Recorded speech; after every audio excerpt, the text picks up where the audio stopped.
بسم اللہ الرحمن الرحیم نحمدہ ونصلی ونسلم علی رسولہ الکریم۔ ناظرین، پاکستان کی اکثر و بیشتر مساجد کے اندر عمومی طور پہ اذان دینے والے، اذان کہنے والے وہ حضرات ہوتے ہیں جو حافظ نہیں ہوتے،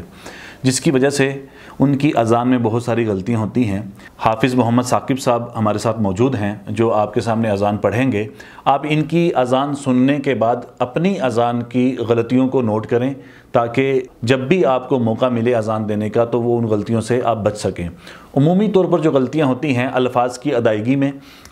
تلفظ میں، لہجے میں، اور بعض اوقات کسی بھی لفظ کو لمبا کرنے میں یا اس کے اوپر وقف کرنے میں جو غلطیاں عمومی طور پر پائی جاتی ہیں وہ آج آپ کے سامنے آ جائیں گی۔ آج ہم آپ کو صرف اذان سنوائیں گے کہ یہ حافظ صاحب کی اذان سننے کے بعد آپ اپنی غلطیوں کو خود نوٹ کریں تاکہ آئندہ اس قسم کی غلطیاں جو عمومی طور پر پاکستان میں ہمارے مؤذنین کی طرف سے جو ہو جاتی ہیں تو وہ نہ ہو سکیں، کیونکہ پاکستان میں بہت کم مساجد ایسی ہیں کہ جن کی انتظامیہ کی طرف سے یہ چیز ہوتی ہے کہ وہ اپنی مسجد کے اندر مؤذن رکھنے کا اہتمام کرتے ہیں اور وہ مؤذن بھی حافظ ہوتا ہے، لہٰذا ان کی اذان میں تو غلطیاں عمومی طور پر نہیں ہوتی۔ لیکن جو عام نمازی، جو صف اول کے نمازی، ان کو بہت شوق ہوتا ہے اذان کہنے کا، ان کی اذان میں جو غلطیاں ہیں ان غلطیوں کو وہ نوٹ کر لیں اور آئندہ اذان صحیح طریقے سے ادا کرنے کا اہتمام کریں۔ اللہ اکبر، اللہ اکبر، اللہ اکبر، اللہ اکبر،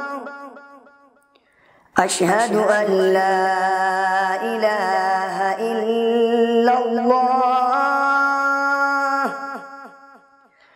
اشہد ان لا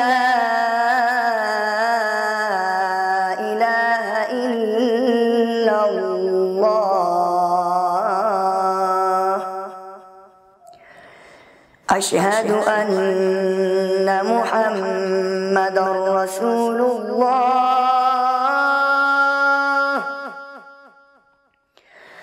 اشہد ان محمد رسول اللہ،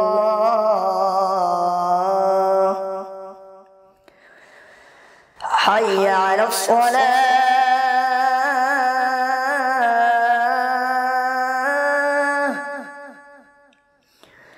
حی علی الصلاة،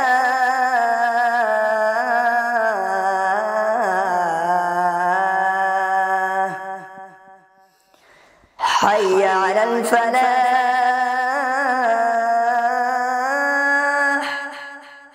حی علی الفلاح،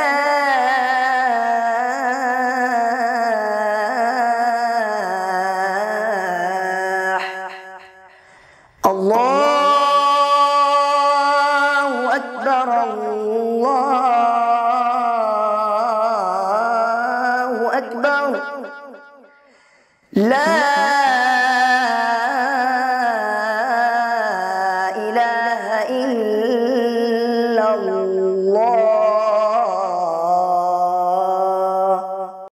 آپ نے حافظ محمد ثاقب صاحب کی اذان سنی۔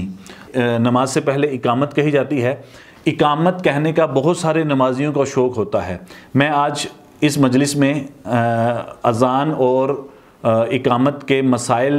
ہم یہاں بیان نہیں کریں گے۔ اذان اور اقامت کے مسائل انشاءاللہ پھر کسی موقع پر ہم بیان کر دیں گے۔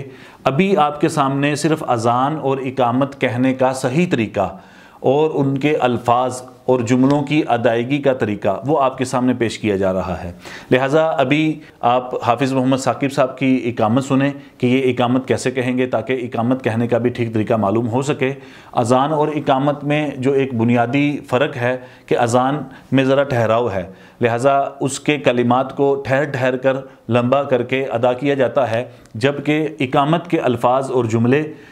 حدر میں ذرا تیزی کے ساتھ ادا کیے جاتے ہیں اور دو کلمات کو ملا کر ادا کیا جاتا ہے۔ ابھی اقامت سنیے اور اس کے بعد اپنی اذان اور اقامت اسی طرز پر کہنے کا اہتمام کریں۔ جزاکم اللہ خیر۔ اللہ اکبر، اللہ اکبر، اللہ اکبر، اللہ اکبر، اشہد ان لا الہ الا اللہ، أشهد أن لا إله إلا الله أشهد أن محمدا رسول الله أشهد أن محمدا رسول الله حي على الصلاة حي على الصلاة حي على الفلاح حي على الفلاح قد قامت الصلاة قد قامت الصلاة الله أكبر الله أكبر لا إله إلا الله